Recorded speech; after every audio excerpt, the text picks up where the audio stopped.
So hi guys, my name's Huw Miles, and I'm supposed to be with you right now. I'm supposed to be over in Indonesia. I spent a long time discussing this event with Josh and Charles and Raphael, and trying to help organise things. And I'm supposed to be over there to give you this talk and to compete and meet you all, and just be there to meet some amazing people. But sadly, I had some last minute visa issues come up from my end here in New Zealand, which meant that I haven't been able to be there this time around. But I thought maybe through the wonders of modern technology I could still give you a bit of a talk, as Josh and I had discussed, and present it to you via video. So that's what I thought I'd try and do.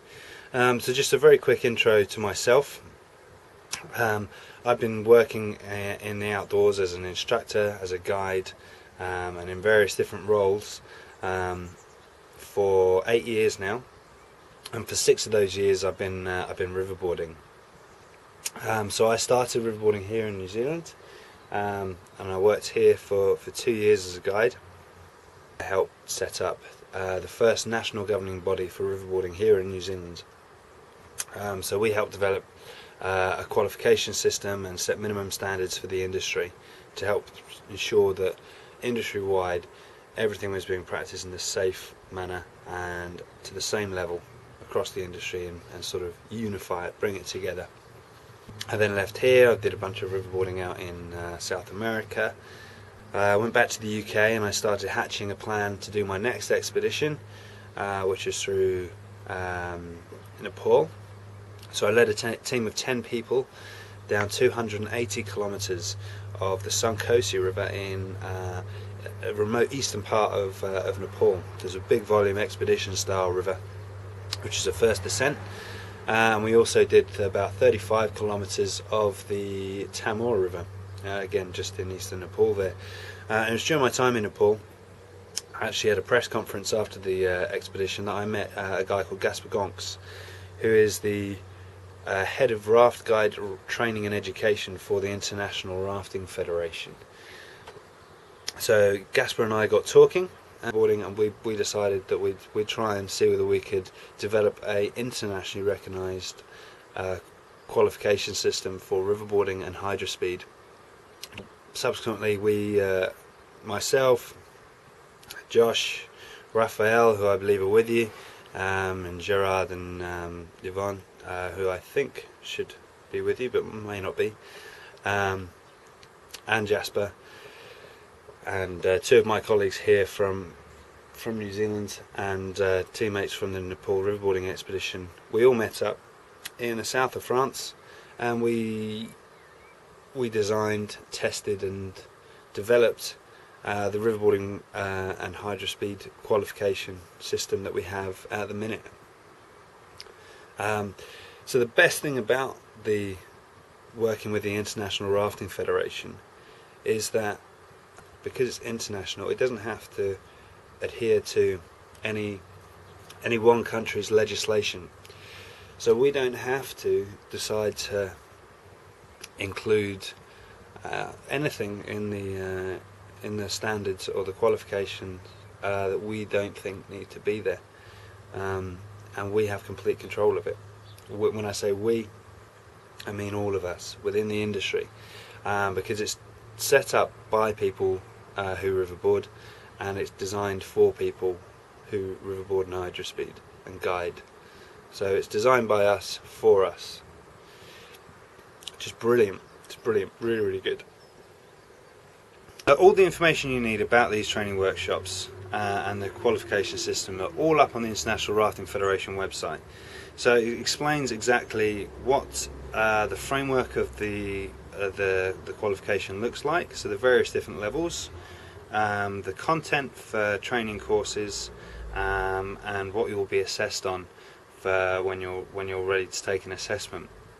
But very broadly speaking, the first step on the ladder, if you like, is the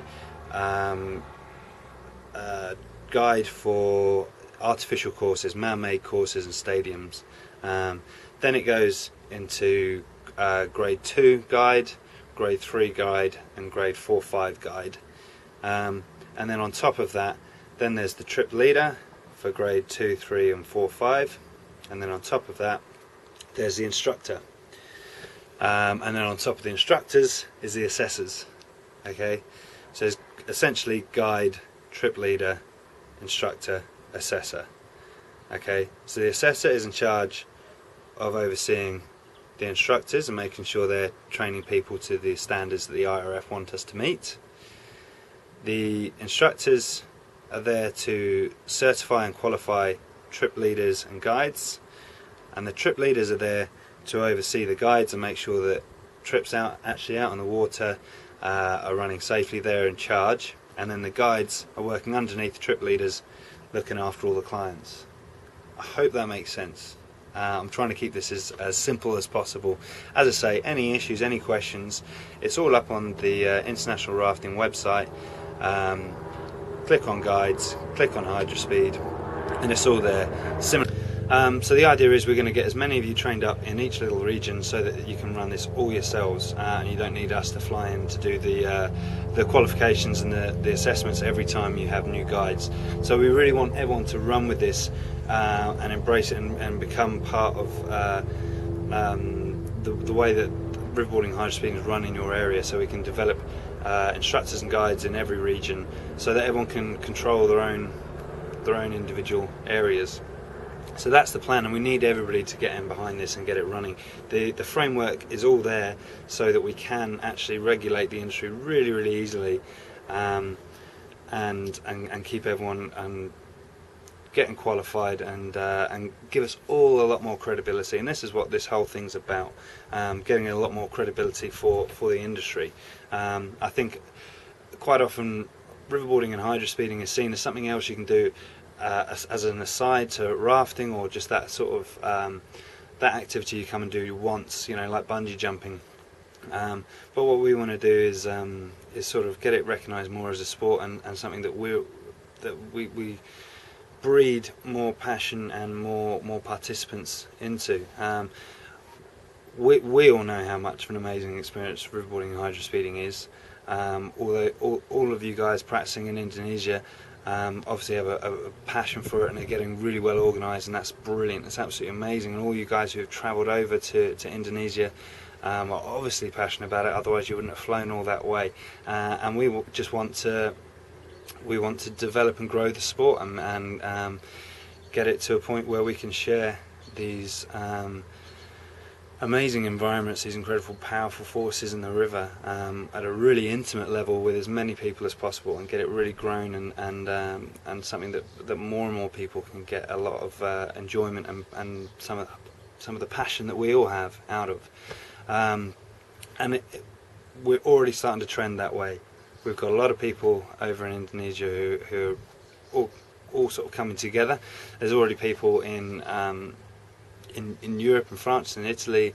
There's obviously guys in the States. There's people here in New Zealand. There's new operations looking to spring up in Australia, which is super exciting.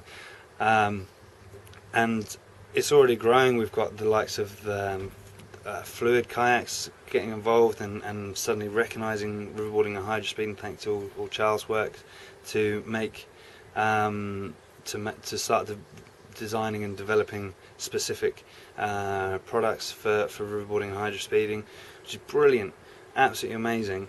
And we just want to continue that trend and start getting it growing, and getting it out there and developing it, pushing it forward. And I think there's so many people out there already trying new things. There's Josh throwing himself off massive waterfalls. There's the likes of Tom Patterson in the States doing these amazing freestyle moves and really pushing it to the next level. There's expeditions going on and testing new waters, if you excuse the pun.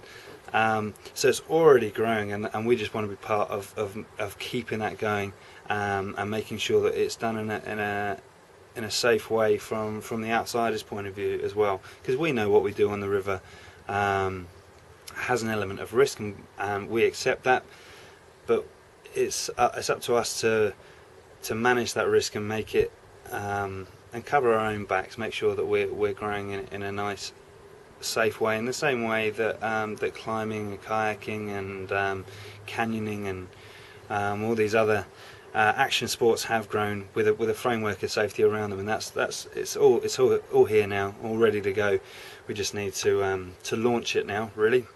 So the best thing to do, as I've said before, is get on the International Rafting website. If you stick International Rafting Federation into Google, click on the website. There's a guiding section, click on that. There's a Riverboard and Hydrospeed section, click on that, and up comes all the information. Okay, there's a little bit of information on my website with a suggested itinerary for doing a workshop. But as I say, each one of those will be personalised to every individual workshop to fit the needs of people in every area.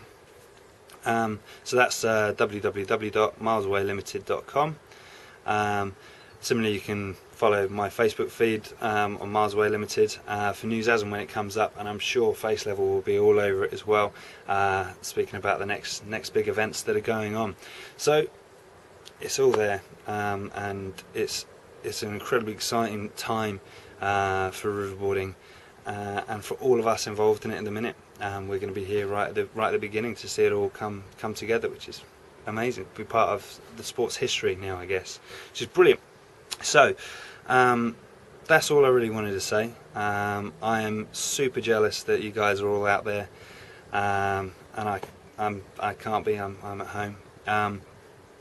But yeah, have an amazing championships, and thank you so much to Josh, to Raphael, to Charles, to Randy, and the the Indonesian Riverboarding Association for putting it all together.